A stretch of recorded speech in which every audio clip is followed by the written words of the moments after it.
Hello everyone, आज की इस वीडियो में हम पढ़ेंगे क्लास 6 के आगे के टॉपिक्स। अभी तक हमने पढ़ा था कि जो हिस्ट्री है उसकी मीनिंग जो होती है हर पर्सन के लिए अलग अलग थी। हंटर गैदरर्स के लिए अलग हिस्ट्री थी और आपके किंग्स की अलग हिस्ट्री थी। तो एज इट इज़ यहाँ पे जो हिस्ट्री थी वो कॉमन पीपल से लेके राजाओं तक के लिए अलग अलग लिखी जाती थी। अब यहाँ पे कहा जा रहा है जो डेट्स होती हैं उसकी मीनिंग क्या होती है।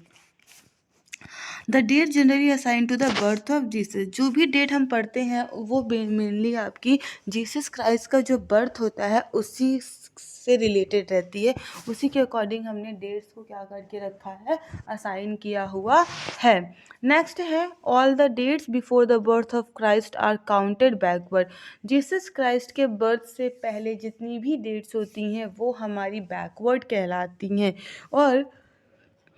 और इनके आगे हमेशा बिफोर क्राइस्ट लिखा होता है। इट मीन्स ये हमारी बैकवर्ड डेट्स होती हैं और इनके आगे हमेशा बिफोर क्राइस्ट लिखा होता है। बिफोर क्राइस्ट मतलब क्राइस्ट, जीसस क्राइस्ट के जन्म से पहले। एग्जाम्पल 200 ईयर्स, ठीक है।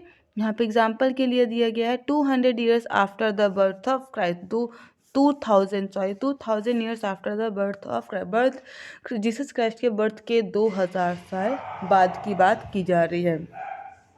नेक्स्ट है आपका, नेक्स्ट टॉपिक जो हम पढ़ेंगे वो है हमारा लेटर्स विथ डेट। अब हमने पढ़ा कि जो डेट्स है वो हमारी जनरली जीसस क्राइस्ट से रिलेटेड रहती है। अब ये कहा जा रहा है कि इन डेट्स के साथ में हम जनरली कुछ लेटर्स का यूज़ करते हैं। उन लेटर्स का मतलब क्या होता है, तो पहला लेटर जो हम यूज़ करते हैं वो होती है एडी, ठीक है। एडी एडी एडी यूज़ करते हैं। तो एडी फॉर डेट्स। अब ये एडी जो होती है, मान लीजिए 2000 यहाँ पे है, 200 है तो एडी लिखा जाएगा। तो एडी हमेशा पहले डेट से पहले लिखी जाती है। This stand for two Latin words anno which means in the year of lord. तो ये जो एडी है ये दो लैटिन वर्ड से बना हुआ है जिसमें ए का मतलब होता है anno and the D stand for Domini, ठीक है। यहाँ पे क्या है, ये दोनों वर्ड से बना हुआ है जिसका मतलब होता है इन द ईयर ऑफ लॉर्ड, मतलब जिस साल लॉर्ड का जन्म हुआ है, जिस साल क्राइस्ट जी का, जीसस क्राइस्ट का जन्म हुआ है, उस एरा की बात की जा रही है। नेक्स्ट है सीई। सीई जनरली यूज़ होता है एडी की जगह पे और बीसीई यूज़ होता है बीसी की जगह पे, ठीक है।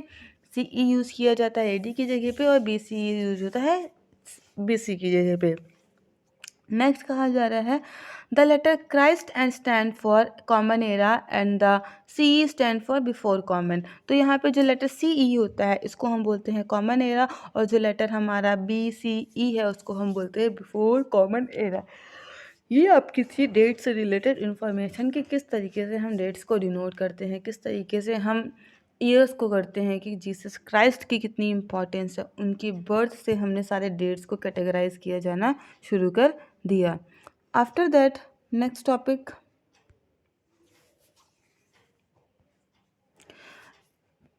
ओके। तो अभी के लिए आपका चैप्टर नंबर 1 क्लास 6 का ख़त्म हुआ। इस चैप्टर में हमने पढ़ा अलग अलग हिस्टोरिकल चीज़ों के बारे में, जैसे हमने पढ़ा कि किस तरीके से हमारी सोसाइटी इस्टेब्लिश हुई। इसके अलावा हमने पढ़ा कि कहाँ से हमें हिस्ट्री के सोर्स, कहाँ से हमें हिस्टोरिकल सोर्सेज मिलते हैं। इसके अलावा हमने पढ़ा कि इंस्क्रिप्शंस क्या होती हैं। इसके अलावा हमने पढ़ा मैन्युस्क्रिप्ट्स क्या होते हैं, लोगों की लाइफ के बारे में पढ़ा, पास्ट के बारे में पढ़ा, हंटर्स के बारे में पढ़ा।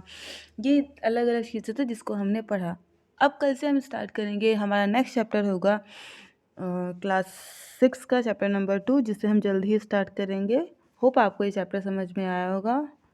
Till good day.